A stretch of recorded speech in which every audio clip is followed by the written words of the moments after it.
Many families probably spent the night or even early this morning trying to figure out what are we going to do. A lot of big changes may be happening to your daily routines because, of course, after nearly a full year of distance learning, San Diego Unified School District now has a target date in place for kids to return back to the classroom. A lot of those parents may actually be able to head back to work now since they've been at home trying to help with the distance learning. News 8's Chris Groh is live outside San Diego Unified District headquarters. And Chris, the district and the unions have a number of important conditions in order for this reopening to happen.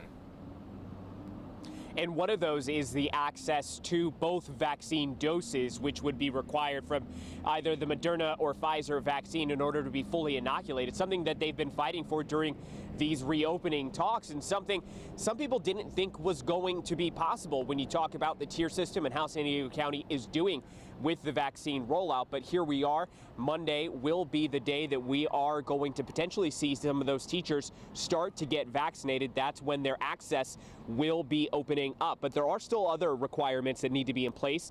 For instance, San Diego Unified wants to see the county's case rate continue to decline to under 7 cases per 100,000, which would place San Diego in the red tier. And they've said all along that they don't want to reopen schools when in the purple tier.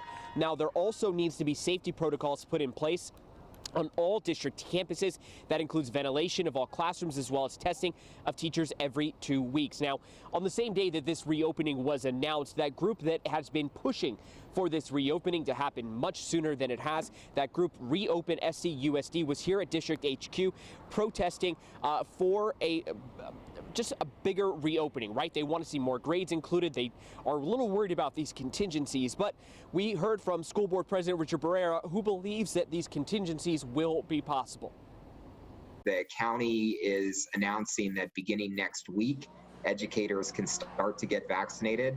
So if we can follow that timeline for the vaccinations, if we can continue to see the case rates come down at their current trajectory, then we're very optimistic that by that week of April 12th, we will open up in-person learning to students at all grade levels.